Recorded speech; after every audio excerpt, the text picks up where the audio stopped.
జిల్లాలో జరుగుతుందని మండలం నుంచి అధిక సంఖ్యలో పాల్గొనాలని నార్కట్పల్లి మండల కేంద్రంలో ఏర్పాటు చేసిన మీడియా సమావేశంలో మాజీ గ్రంథాలయ చైర్మన్ రేగట్టే మాజీ ఎంపీపీ నరేందర్ రెడ్డి తెలిపారు.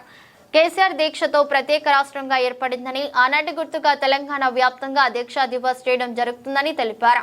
కాంగ్రెస్ ప్రజాపాలన కాదు, దొరల పాలనని ఎద్దేవా చేశారు. గురుకుల పాఠశాలలో 50 మంది విద్యార్థులు మృతి చెందితే పట్టించుకున్న పాపాన పోలేదని ఆగ్రహం వ్యక్తం చేశారు. అమాయక గిరిజన రైతులను జైల్లో పెట్టడం జరుగుతుందని, రైతు రుణమాఫీపై హరీష్ రావు సవాల్ను స్వీకరించలేకపోయారు. రాష్ట్ర ముఖ్యమంత్రి రేవంత్ రెడ్డి అని గుర్తు చేశారు. కాంగ్రెస్ ప్రభుత్వం సంవత్సరం లోపే విఫలమైందని అన్నారు. కేసీఆర్ ప్రభుత్వంలో సబ్బండ వర్గాలకు సంక్షేమ పథకాలు అందాయని గుర్తు చేశారు. నాయకుల కార్యకర్తలందరికీ నా హృదయపూర్వక నమస్కారాలు. ముఖ్యంగా దీక్షా దివాస్ రేపు నల్గొండలో 29 తారీఖు నాడు ఉదయం 11 గంటలకు పెద్ద ఎత్తున ప్రారంభమవుతా ఉంది. కేసీఆర్ గారు 2009 నవంబర్ 29 నాడు దీక్షా దివాస్ అమరనిరాహార దీక్ష చేయటం, కేసీఆర్ గారు అమరనిరాహార దీక్ష తోటి తెలంగాణలో ఉన్నటువంటి సకల జనులందరూ కూడా సమ్మె ద్వారా పెద్ద ఎత్తున కదిలి కేసీఆర్ గారికి మద్దతు తెలపటం, కేసీఆర్ దీక్షతోటి డిసెంబర్ 9 నాడు ఆనాడున్న ప్రభుత్వం తెలంగాణ ఇష్టాన్ని ప్రకటించడం తెలంగాణ ప్రజలందరూ కూడా ఎంతో సంతోషించినటువంటి విషయం. ముఖ్యంగా తెలంగాణ వచ్చుడా కేసీఆర్ చచ్చుడు అనే దాని మీదనే నినాదంతో ముందుకు పోయినటువంటి కేసీఆర్ గారు చేస్తున్నటువంటి దీక్షను దాదాపు 15 సంవత్సరాలు అవుతుంది.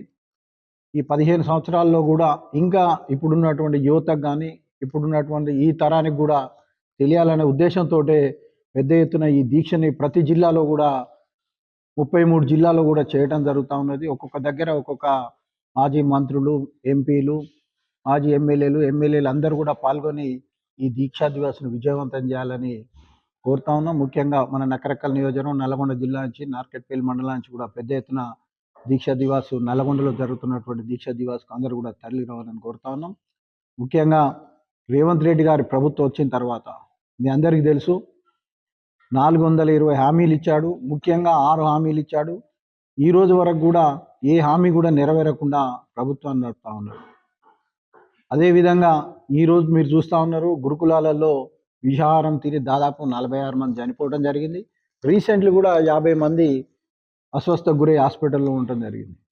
ఇటు దిలాల్పూరే కానీ లగ్గంచెర్లే కానీ పేద రైతులు ఇక్కడ భూములు గుంజుకొని ఫార్మా ఇండస్ట్రీలు, ఇథనాల్ ఫ్యాక్టరీలు పెట్టాలని పెద్ద ఎత్తున ప్రభుత్వం చేస్తే ప్రజలు తిరుగుబాటు చేసి ఈరోజు ప్రజల యొక్క విజయం ఇథనాల్ ఆదిలాబాద్ జిల్లాలో ఇథనాల్కి సంబంధించినటువంటిది ఫ్యాక్టరీని వాపసు తీసుకోవటం ఈరోజు తెలంగాణ ప్రజల యొక్క విజయంగా భావిస్తారు. అదేవిధంగా లగ్గంచెర్లో గిరిజనులపై దాడులు అవన్నీ కూడా గిరిజనులు కూడా తిప్పికొట్టడం జరిగింది. అమాయకులైనటువంటి గిరిజనులని జైళ్ళలో పెట్టి హింసిస్తూ ఉన్నారు. కాబట్టి ఈ ప్రభుత్వం ఎప్పుడు పోద్దాన్ని ప్రజలందరూ రైతులు పెద్ద ఎత్తున చూస్తాను.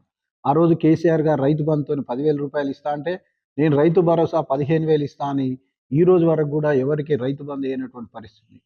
కళ్యాణ లక్ష్మిలో తులం బంగారం ఇస్తాని కళ్యాణ లక్ష్మి గతి లేకుండా పోయింది. ఈరోజు తులం బంగారం సంగతి దేవుడేరు. ఈ రకంగా అనేకమైనటువంటి హామీలు రుణమాఫీ విషయంలో 18,000 కోట్లు మాఫీ చేసిండు, ఇంకా 22,000 కోట్లు మాఫీ చేయాల్సినటువంటి అవసరం ఉన్నది. మరి ఆ రోజు హరీష్ రావు గారు నువ్వు చేయలేవు అని అంటే నువ్వు రాజీనామా చేస్తావా, నేను రాజీనామా చేయనా అని ఆ రోజు రేవంత్ రెడ్డి మాట్లాడాడు. మరి ఈరోజు ఎవరు రాజీనామా చేయాలో ప్రజలే తెలుస్తారు. ఇలాంటి దుర్మార్గమైన చర్యలు చేస్తున్నట్టు ఈ ప్రభుత్వాన్ని త్వరలో గద్దెదించాల్సినటువంటి అవసరం ఉన్నది. అదేవిధంగా